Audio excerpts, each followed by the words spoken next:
Hello नमस्कार दोस्तों। PCS क्रांति के यूट्यूब चैनल पर आप सभी का एक बार पुनः स्वागत है। दोस्तों, डेली करंट अफेयर की श्रृंखला में हम आज के महत्वपूर्ण करंट अफेयर्स को देखेंगे। दोस्तों, उससे पहले हम देख लेते हैं आज के क्वेश्चन।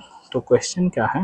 हाल ही में खान मंत्रालय ने देश में खनन क्षेत्र को बढ़ावा देने के लिए, यानी खनिजों के, प्राकृतिक गैसों के, सैल तेलों के, इन सब के खनन को बढ़ावा देने के लिए उद्देश्य से किस राज्य के साथ मिलकर अन्वेषण लाइसेंस, मतलब कि खोज करने के लाइसेंस की पहली नीलामी शुरू की? आपके ऑप्शन है, option A Bihar, option B Goa, option C Jharkhand, option D Orissa. तो दोस्तों, इसका आंसर है ऑप्शन बी। Option B.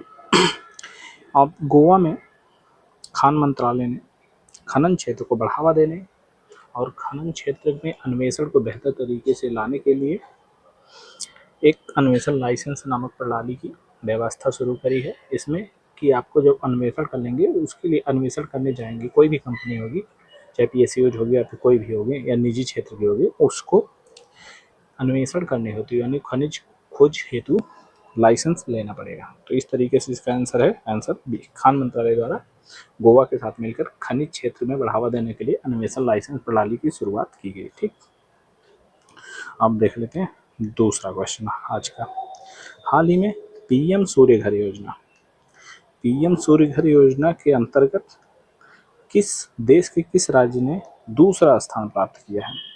यानी कि पीएम सूर्य घर योजना के तहत हाल ही में जो इंस्टॉलेशन किए जा रहे हैं सौर ऊर्जा को बेहतर तरीके करने के लिए सोलर पैनलों का, उसमें किसने सर्वाधिक इंस्टॉलेशन करा है? ठीक है, यह क्वेश्चन पूछा जा रहा है। आपके ऑप्शन है, option A Gujarat, option B Maharashtra, option C Rajasthan, option D है आपका उड़ीसा। तो इसका आंसर है ऑप्शन बी महाराष्ट्र। महाराष्ट्र ने पीएम सूर्य घर योजना के तहत 2024-25 में सर्वाधिक सोलर पैनलों का इंस्टॉलेशन किया है। ठीक है, तो यह थे आज के दोस्तों क्वेश्चन। तो अब हम देखेंगे अपने आंसर को, आपसे डेली करंट अफेयर को जो अब से चालू करने वाले, यह है कि राज्य द्वारा स्वयं का उपग्रह, यानी कि भारत का एक राज्य है जिसने स्वयं का एक उपग्रह लॉन्च किया है। तो वह कौन सा राज्य है? तो दोस्तों, वह है असम। असम सरकार द्वारा अपना स्वयं का एक उपग्रह लॉन्च कराया गया है। ठीक है, और ये इसका नाम क्या है? तो इसका नाम दोस्तों है असम सैट। तो असम सरकार द्वारा जो यह बताया गया है इस उपग्रह के लॉन्च करने के पीछे का उद्देश्य, तो यह है प्रमुख सामाजिक आर्थिक पहलों के लिए डेटा तक पहुंच को मजबूत करना और सीमा निगरानी, यानी कि उद्देश्य में देख लो तो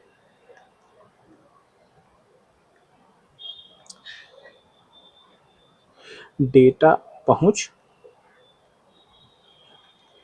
एवं सीमा निगरानी। ठीक दोस्तों,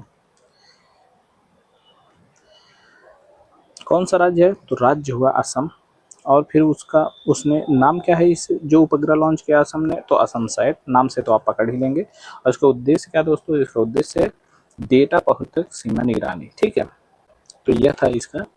और दोस्तों, इससे संबंधित अन्य महत्वपूर्ण तथ्य हम देख लेते हैं। तो दोस्तों, इसको जो स्थापित किया जाएगा इन स्पेस द्वारा इसको स्थापित किया जाएगा, जो कि भारतीय राष्ट्रीय अंतरिक्ष संवर्धन और प्राधिकरण के सहयोग से इसको स्थापित किया जाएगा, और इसे इसरो के साथ मिलकर यह संचालन करेगा। ठीक है, इसरो के साथ, जो कि भारतीय अंतरिक्ष अनुसंधान संस्थान है, उसके द्वारा असम सैट का संचालन किया जाएगा दोस्तों। ठीक है, तो अब देख लेते हैं अपने आज के अगले बिंदु को। तो यह है विधानसभा द्वारा सर्चेबल इंजन लॉन्च किया गया। ठीक है दोस्तों, सर्चेबल इंजन तो किस विधानसभा द्वारा? तो दोस्तों, इसका आंसर है पंजाब। पंजाब विधानसभा ने एक सर्चेबल इंजन लॉन्च किया है। अब इसका उद्देश्य क्या है?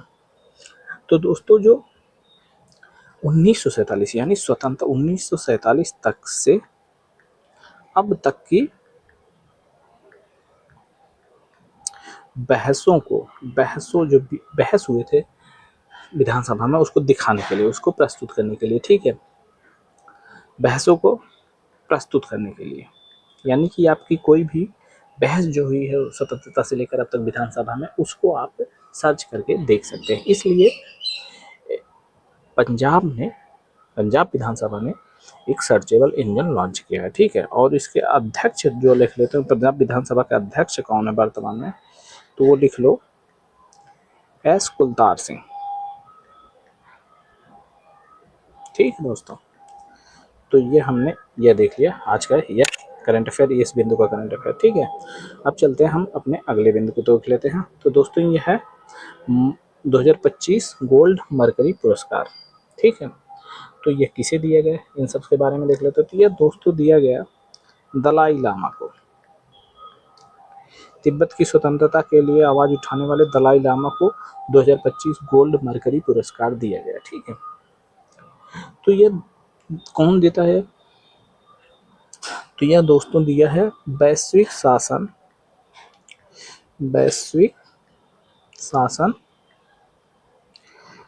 थिंक टैंक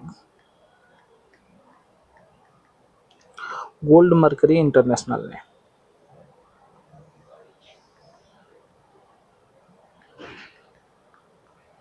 वैश्विक शासन think tank gold mercury international ने इस पुरस्कार को दलाई लामा को दिया है। तो दोस्तों ये देने का कारण क्या है कि शांति, करुणा और स्थिरता की संस्कृति को आगे बढ़ाने के लिए परम पावन तेंजिंग ग्यात्सो 14वें दलाई लामा, यानी तेंजिंग ग्यात्सो जो है वो 14वें दलाई लामा के रूप में, जो कि वर्तमान में है, उनको ही अपना गोल्ड मरकरी 2025 का पुरस्कार दिया गया, ठीक है। तो अब चलते हैं हम अपने अगले बिंदु की तरफ। तो दोस्तों यह है माथो नारंग महोत्सव 2025। तो दोस्तों यह है 14 से 15 मार्च को कहाँ मनाएगा, लद्दाख में, ठीक है दोस्तों। तो दोस्तों यह है कि माथो नारंग महोत्सव, तो माथो नारंग महोत्सव 14 से 15 मार्च के बीच में लद्दाख में मनाया गया, ठीक है। यह दोस्तों माथो नारंग महोत्सव जो है नागरंग महोत्सव है। नारंग महोत्सव जो है यह माथो नागरंग महोत्सव माथो मठ जो है लद्दाख में, वहाँ में बनाए जाने वाला वार्षिक आध्यात्मिक उत्सव है। यह मठ इस क्षेत्र में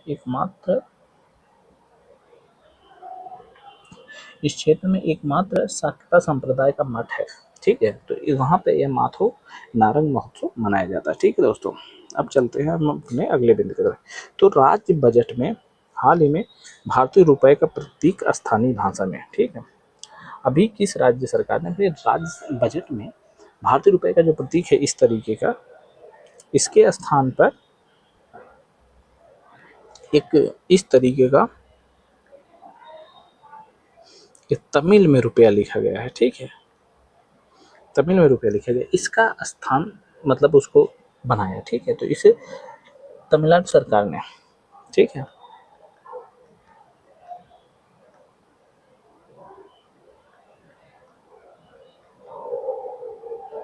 तमिलनाडु सरकार द्वारा 2025-26 के बजट में, ठीक है, वहाँ पर उन्होंने इसका उच्चारण का प्रयोग किया। हालांकि आर्थिक सर्वेक्षण के अंग्रेजी संस्करण में आंकड़ों का उल्लेख करते समय अभी भी रुपए की प्रतीक को बरकरार रखा है, ठीक है। तो यह एक विवाद का मुद्दा भी बना है। तो इसको देखते हुए अब देखो क्या निर्णय लिया जाता है, आगे चल के क्या विवाद होता है, तो उसी हिसाब से तो यह आप देख लो कि राज्य बजट में रुपए के स्थान पर तमिल रुपए का उपयोग किसने किया, तो यह किया है तमिलनाडु सरकार ने, ठीक है। अब चलते हैं अपने अगले बिंदु की तरफ। तो लो लेवल ट्रांसपोर्टेबल रडार, तो लो लेवल ट्रांसपोर्टेबल रडार इसका नाम क्या है, तो इसका नाम दोस्तों है अश्विनी, ठीक है। इसका नाम है अश्विनी। इसका अभी रक्षा मंत्रालय ने इसे खरीदने के लिए रक्षा मंत्रालय BEL से भारत इलेक्ट्रॉनिक लिमिटेड से खरीद के लिए एक MOU पर साइन किया है, ठीक है। लगभग 2096 करोड़ रुपए का डील हुई है, ठीक है। तो लो लेवल ट्रांसपोर्टेबल रडार रक्षा मंत्रालय द्वारा, जिसका नाम अश्विनी है, ने भारतीय इलेक्ट्रॉनिक लिमिटेड के साथ खरीदने के लिए एक समझौता किया है। ठीक है दोस्तों, तो ये आपको जान लेना। ठीक है, और इसका निर्माण दोस्तों किया है डीआरडीओ ने। डीआरडीओ ने इसका निर्माण किया है, तो दोस्तों आप यह भी जान लेंगे। ठीक है, अब देख लेते हैं डिजिटल ट्रांसफॉर्मेशन अवार्ड 2025। तो दोस्तों यह जो डिजिटल ट्रांसफॉर्मेशन अवार्ड 2025 है, इसे भारत के आरबीआई को दिया गया है। ठीक है दोस्तों, आरबीआई को दिया गया है। क्यों दिया गया है? तो भारतीय रिजर्व बैंक को सेंट्रल बैंकिंग लंदन द्वारा किसके द्वारा दिया गया है? सेंट्रल बैंकिंग लंदन नामक संस्था द्वारा आरबीआई को डिजिटल ट्रांसफॉर्मेशन अवार्ड 2025 दिया गया है।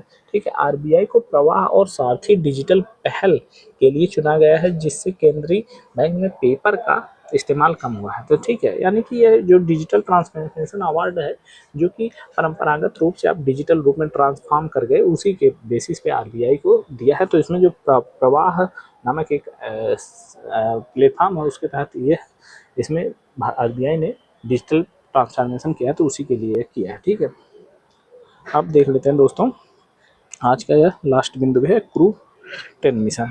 तो दोस्तों ये क्रू 10 मिशन आप जान ही रहे हैं। अभी सुनीता विलियम्स 4 अंतरिक्ष यात्रियों को जो अंतरराष्ट्रीय अंतरिक्ष स्टेशन तक पहुंचाएगा, जो कि क्रू 9 के अंतरिक्ष यात्रियों सुनीता विलियम्स और बुच बिलमोर सुनीता विलियम्स और